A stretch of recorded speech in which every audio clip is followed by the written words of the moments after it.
रुचिता का घर ढूंढने के लिए कितनी मुश्किलों का सामना करना पड़ेगा, तुझे बात समझ में नहीं आती। इसकी वजह से मैं पूरी जिंदगी जानवी के लिए इंतजार नहीं कर सकती। उसे पूरी जिंदगी अपने घर में कुंवारा नहीं बिठा के रख सकती भाई। बस कीजिए बड़ी नानी, मेरी बहन की किस्मत का फैसला बाहर वालों की सोच से नहीं होगा। मैं खुद इसके लिए ऐसा लड़का ढूंढ कर लेकर आऊंगा जो इसका चेहरा नहीं इसका दिल देखेगा, इसके रंग से पहले इसकी रूह को समझेगा, उसे पहचानेगा। तूने कह दिया और मिल गया लड़का। अगर नहीं मिलेगा तो जिंदगी भर इसका ख्याल रखूंगा। और जानवी या रुचिता में से किसी की भी शादी ऐसी छोटी सोच वाले परिवार में कभी नहीं करूंगा। नहीं रोहन नहीं, अब कैसे समझाऊं तुझे? सिर्फ जज्बातों से ऐसी जिंदगी नहीं चलती। कुछ नहीं समझना चाहता बड़ी नानी। मम्मी को भी तो पापा मिले थे ना। हर लड़की की किस्मत रूही जैसी नहीं होती, चमकती हुई। मिल गया झट से लड़का। ऊपर वाला हर लड़की की किस्मत में कुछ कुछ लिख कर भेजता है जो कि अलग ही होता है। और मेरी एक बात तू कान खोलकर सुन ले रोहन, रुचिता की वजह से मैं अपनी जानवी की जिंदगी दांव पर नहीं लगा सकती। रिश्ते मिलने आसान होते हैं क्या? तुझे अंदाजा भी है मैंने इस रिश्ते के लिए कितनी मेहनत की है। अच्छे रिश्ते मिलना कोई खेल नहीं है। देखा है शगुन की थाल, कितने महंगे और अच्छे तोहफे लेकर के आए हैं। ये लड़के वाले ऐसे मिलते हैं क्या? नहीं रोहन, मैं कुछ नहीं जानती।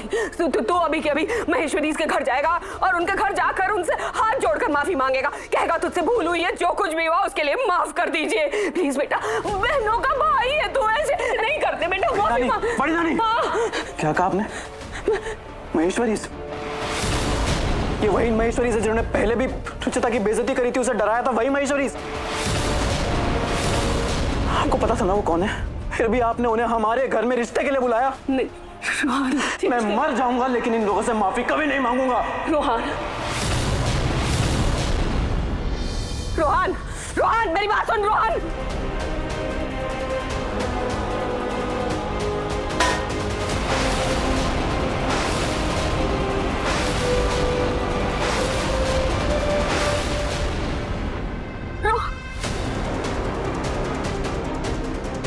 मिल गई तसल्ली, पड़ गई कलेजे में ठंडक। किसने कहा था जानवी को इस तरह से छोड़ देने के लिए? कितनी मुश्किल से मैंने ढूंढा भाई ये रिश्ता। अब क्या करूं मैं? कहां जाके अपना बत्ता मारूं? किसने कहा था उन लोग के सामने चाय की ट्रे लेकर चले आओ? पल भर में सब बर्बाद कर दिया तूने, मेरी सारी मेहनत पर पानी फेर दिया। भगवान मैं क्या करूं? क्यों किया तूने ऐसा? क्यों? मैं क्या करूं?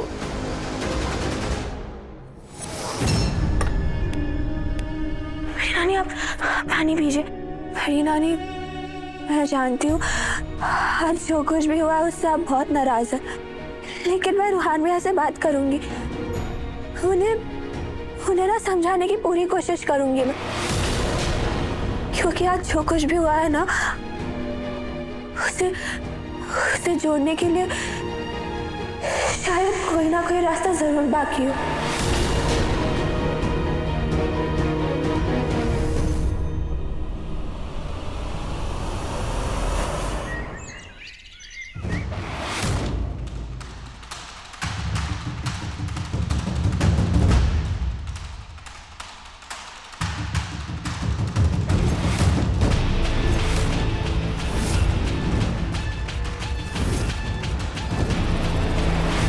उस लड़की ने तुझे भांग पिलाई थी जो स्टेज पर तेरे साथ डांस कर रही थी। वो आपको डेट याद आ गई थी तो मैं डर गया था, इसलिए मैंने आपको ड्रिंक पिला दी। मैं आज की डेट कैसे भूल गया? आपको हमेशा ऐसे क्यों लगता कि हर बार आप सही और सामने वाला गलत? पिछले बार भी आपने मेरी पूरी बात सुने बिना मुझे झूठ कहा था, और इस बार आप मुझे झूठा कह रहे हो।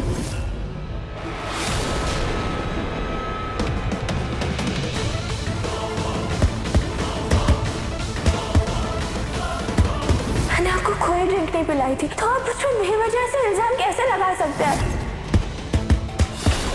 मेरे पास कोई सबूत नहीं है खुद को साबित करने का, और आज नहीं तो कल आपको सच ना जरूर पता चल जाएगा। ये उस लड़की की बात है, उसका चेहरा बार बार मेरे सामने आ रहा है। क्यों उसे मैं अपने दिमाग से निकाल नहीं पा रहा? हाँ? मुझे उस लड़की से माफी मांगनी पड़ेगी, वरना गिल्ट में मेरा दिमाग यूं खराब होता रहेगा।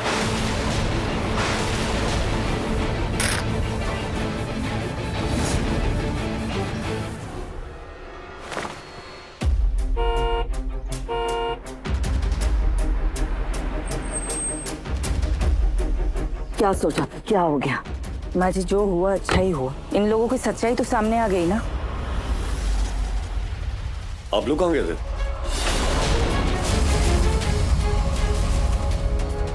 मंदिर देखने गए।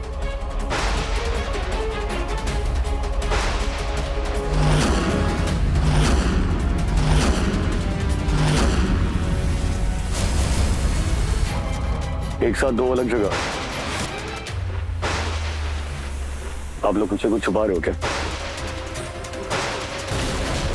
नहीं वो बेटा, वो क्या है ना, हम पहले गए थे जमीन देखने, उसके बाद वहां से मंदिर चले गए।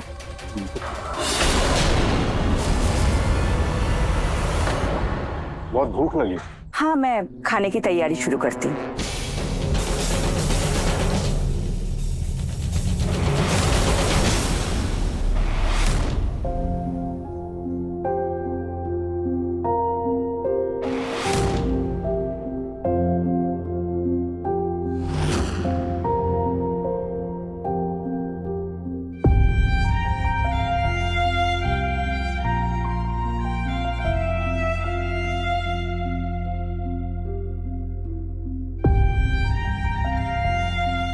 भैया, मम्मी ने सिर्फ आपसे नहीं कहा, उन्होंने मुझसे भी कहा था कि मैं आपका हाथ कभी ना छोड़ूं।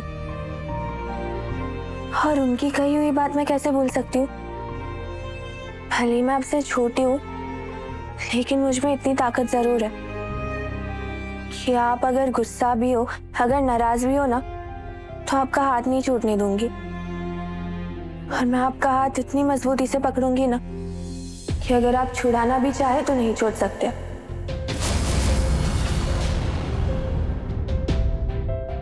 मेरा हाथ पकड़ने के लिए पूरा जोर लगा रही है, और जहां जोर दिखाना चाहिए था, अपने लिए स्टैंड लेना चाहिए था, वहां तो चुप खड़ी हुई थी। रुचिता, वो लोग तुझे इतनी बातें सुना रहे थे और तूने कुछ नहीं बोला, क्यों?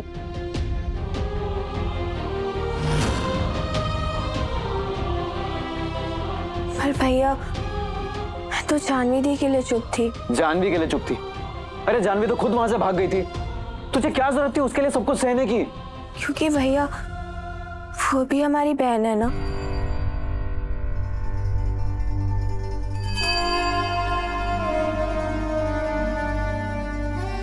आपको याद है ना, मम्मी पापा के जाने के बाद जूही मासी ने हम दोनों का कितना ख्याल रखा। कभी हम में और जानवी दी में उन्होंने फर्क ही नहीं किया। कभी हमें ऐसे महसूस नहीं होने दिया कि हम दोनों अलग हैं। तो फिर आज अगर मुझे जानवी दी की वजह से दो बातें सुननी पड़े तो क्या हुआ? देख रुचिता, मैं जानवी से बहुत प्यार करता हूँ, पर किसी से प्यार करने का मतलब ये नहीं है कि आप उसकी हर गलती को नजरअंदाज करोगे। और जो गलत है वो गलत है, फिर चाहे वो जानवी ने किया हो या किसी और ने किया हो। भैया, गलती तो मेरी भी थी ना। वो लोग जानवी दी को देखने आए थे और चाय का ट्रे लेकर तो मैं चली गई, इसलिए उन्हें गलत फहमी हो गई, इसलिए वो गुस्सा हो गए। अरे गलत फहमी का मतलब ये थोड़ी है कि किसी के रंग रूप को लेकर उसको नीचा दिखाया जाए। गुस्सा सबको आता है, लेकिन उस समय हमें यह हक नहीं मिल जाता कि हम किसी को नीचा दिखाएं, उसकी बेइज्जती करें, उसकी इज्जत को कुचल के रख दें। पर भैया, गुस्से में कहाँ किसी को होश होता है? हम तो गुस्से में अक्सर ऐसे अल्फाज बोल देते हैं जिनका बाद में हमें बहुत अफसोस होता है। और वो लोग इतने भी बुरे नहीं है भैया, बहुत अच्छा परिवार है, इज्जतदार लोग हैं। इज्जतदार? जितनी ज्यादा इज्जत उतनी छोटी सोच। हो सकता है भैया, हर बड़ी नानी ये रिश्ता तोड़ने से बहुत नाराज है। उनकी तो एक ही तमन्ना है ना कि जानवी दी को एक अच्छा, खुशहाल, समझदार परिवार मिले। और हम सब भी तो यही चाहते हैं कि जानवी दी हमेशा खुश रहे, उनको एक अच्छा हमसफर मिले। भैया, अगर आपके एक सॉरी बोलने से जानवी दी का घर बस रहा हो, अगर आपके एक कदम पीछे हटने से जानवी दी की जिंदगी आगे बढ़ रही हो, तो फिर इसमें हर्ज क्या है? प्लीज एक बार उनके परिवार से सॉरी बोल दीजिए ना। नहीं नहीं रुचिता, मेरा मन नहीं मान रहा है। मैं ऐसे लोगों के सामने कभी अपना सर नहीं झुकाऊंगा जिन्होंने तुझे इतनी बातें सुनाई हैं, फिर चाहे वो तेरी खातिर हो या फिर जानवी की खातिर हो। आप अपना सर नहीं झुका रहे भैया, आप तो बस अपने गुस्से को साइड में रख के अपनी बहन का घर बसा रहे हो। और मेरा विश्वास कीजिए, आज जो कुछ भी हुआ ना वो बस एक गलतफहमी थी।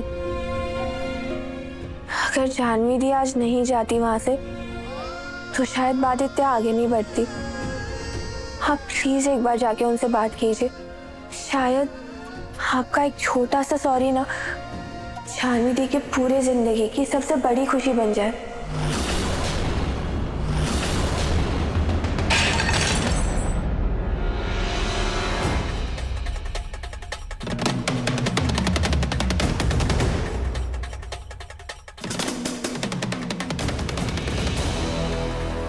दादी ने कसम खा ली है कि वो कुछ भी खाएंगी पिएंगी नहीं।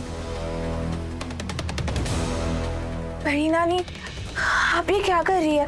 आपको ब्लड प्रेशर की दवाई लेनी होती है, अगर आप खाना नहीं खाएंगी तो दवाई कैसे लेंगी? नहीं खानी मुझे कोई दवाई, जितना जीना था मैं जी ली, अब बस भगवान उठा ही ले मुझे।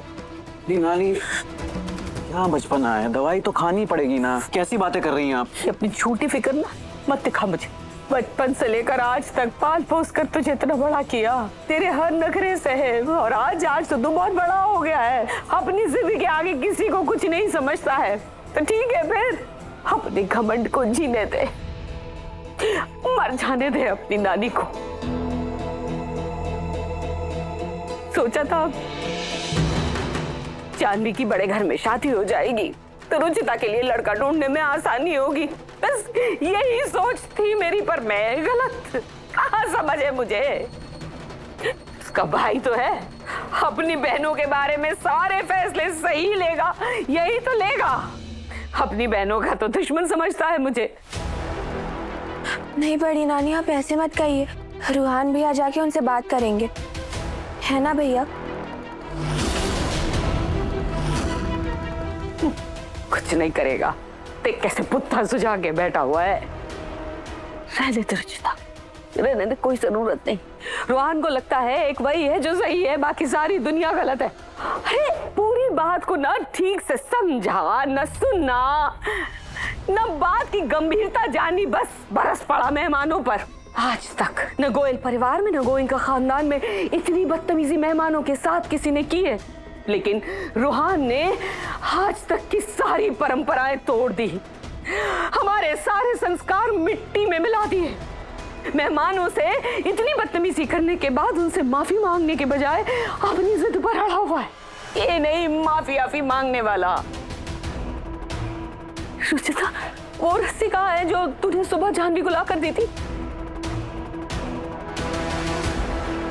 ला मुझे दे दे, मैं यही बग्घे से टांगती हूँ, खुद भी टंग जाती हूँ, खत्म करती हूँ बात। फर्क ही क्या पड़ता है, मेरी जरूरत ही क्या है जब मुझे कुछ करना ही नहीं है, मेरी बात किसी को समझ आ ही नहीं रही है, मैं ही गलत हूँ, तुम फिर खत्म करो ना बात यही। अगर आपको लगता है कि ये रिश्ता जानवी के लिए सच में अच्छा है और मेरे माफी मांगने से आपको सुकून मिलता है और ये रिश्ता बच जाता है तो ठीक है, तो मैं माफी मांगने के लिए तैयार हूँ।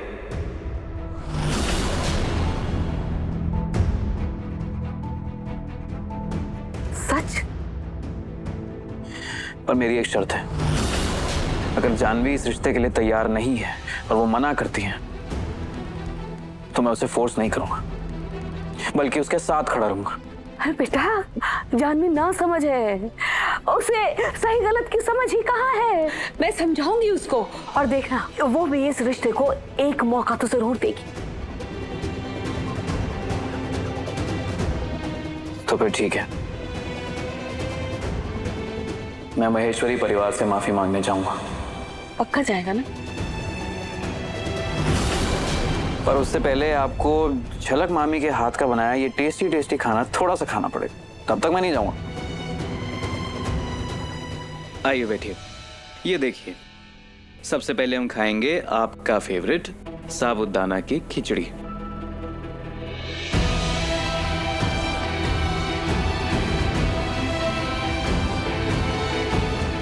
खाटू जी, अब बस सब सही हो जाए।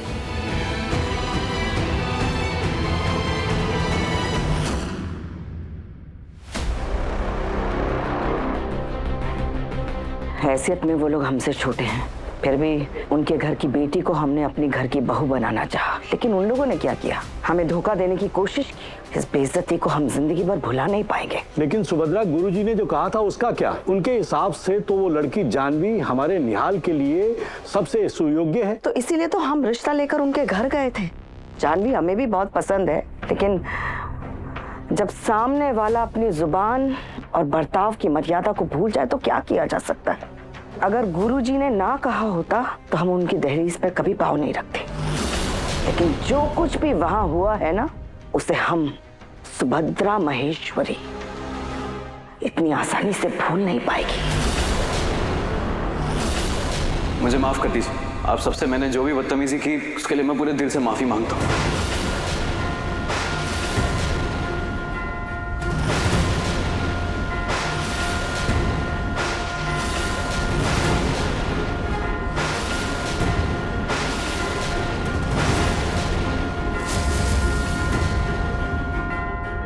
तुम यहाँ क्या कर रहे हो? अभी क्या अभी निकलो यहाँ से, हमें तुमसे कोई बात नहीं करनी। जाओ यहाँ से। अंकल, देखिए मैं जानता हूँ कि आप मुझसे बहुत नाराज हैं और आपका गुस्सा बिल्कुल जायज है। गुस्से में न जाने मैंने आप सबसे क्या कुछ कह दिया, आप शायद अपनी मर्यादाएं भी लांघे हम, और मैं बहुत शर्मिंदा हूँ। मैं प्लीज हो सके तो मुझे माफ कर दीजिए। माफी गलती की मांगी जाती है, जानबूझकर की गई बदतमीजी की नहीं। जिस वक्त तुम्हें अपनी जबान को लगाम लगाना चाहिए था, उस वक्त तुम बेलगाम घोड़े की तरह सरपट दौड़ रहे थे, हम पर कीचड़ उछाल रहे थे। अब ये अचानक पछतावा क्यों? दादाजी, मेरी माँ ना हमेशा कहती थी कि जब भी गलती का एहसास होना, माफी तभी मांग लेनी चाहिए। माफी मांग लेने से कोई छोटा नहीं हो जाता, पर माफ कर देना तो बड़ों का बड़प्पन है ना। पर मैं आप सबसे सिर्फ एक रिक्वेस्ट करता हूँ, एक बार आप सब मेरी जगह पे रहकर देखिए। अगर किसी भाई के सामने उसकी बहन का रंग रूप को लेकर उसका अपमान किया जाए तो क्या कोई भाई चुप रहेगा? शायद हम में से कोई भी चुप नहीं रह पाएगा। बस इसीलिए मैं अपने गुस्से पे काबू नहीं कर पाया, और मैंने जो भी किया वो एक भाई होने के नाते किया, अपनी बहन के लिए किया। तुमको अगर ये लगता है कि तुमने जो कुछ भी किया अपनी बहन के लिए किया और सही किया,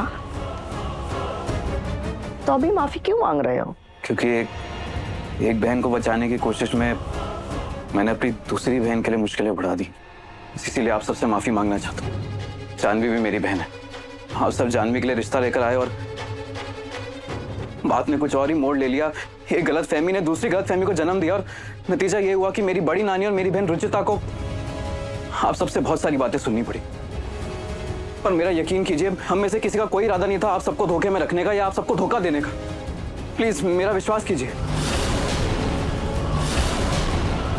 जो कुछ हुआ उसे भुलाना आसान नहीं। बहन के लिए तुम्हारे प्रेम को हम समझते हैं, लेकिन बड़ों के साथ हुई ऐसी बेइज्जती, ऐसी बदतमीजी माफी के लायक नहीं। इंसान के व्यवहार ही उसके खानदान के संस्कार को दर्शाते हैं। वैसे भी जो कुछ हुआ है उसके बाद रिश्ते को जोड़ पाना, उसमें खटास लाना होगा। तुम जा सकते हो। नहीं दादाजी, प्लीज देखिए, मेरी गलती की सजा मेरे परिवार को मत दीजिए, हमारे संस्कारों पे सवाल मत उठाइए। मैं आप लोगों से रिक्वेस्ट करता हूँ, प्लीज इस रिश्ते को एक मौका और दीजिए प्लीज। मैं तहे दिल से माफी मांगता हूँ, मैं अपने कान पकड़ता हूँ, प्लीज। माफी?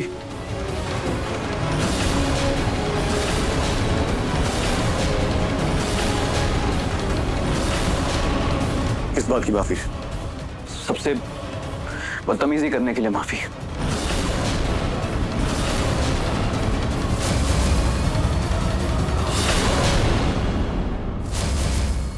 वो एक्चुअली जब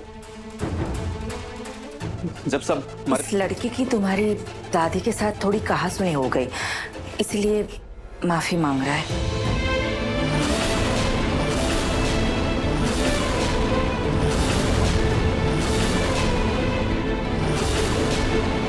खाटू जी, मेरी बस एक मुराद पूरी कर दीजिए। कि भैया को वो लोग दिल से माफ करे और जानवी दी का रिश्ता पक्का हो जाए, क्योंकि मैं जानती हूँ अगर आप चाहते हैं ना तो सबकी सारी गलतफहमियां मिटा सकते हैं। तो प्लीज ऐसा एक चमत्कार कर दीजिए जिससे वो लोग का गुस्सा मिट जाए और वो लोग के दिल में हम सबके लिए फिर से एक जगह बन जाए। हो सकता है उस टाइम पे सिचुएशन ऐसी हो कि इसकी और दादी की बहस हो गई, लेकिन इसकी बातें सुनकर लग रहा है इसे अपनी गलती पर पछतावा है। आप लोग इसे छोटा समझकर माफ कर दें।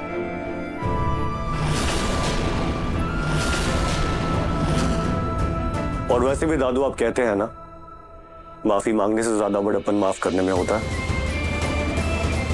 नकुल भी तो जोश में आकर कितनी गलतियां करता है, बदतमीजी करता है, पर हम उसे माफ करते हैं ना, तो इसे क्यों नहीं।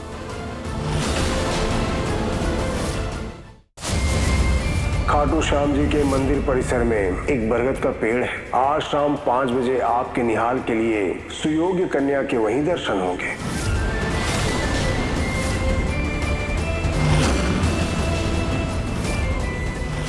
ये लीजिए आपका चश्मा।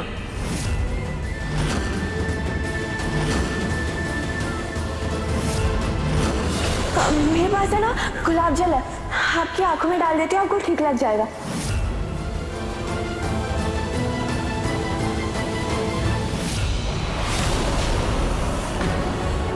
रुको।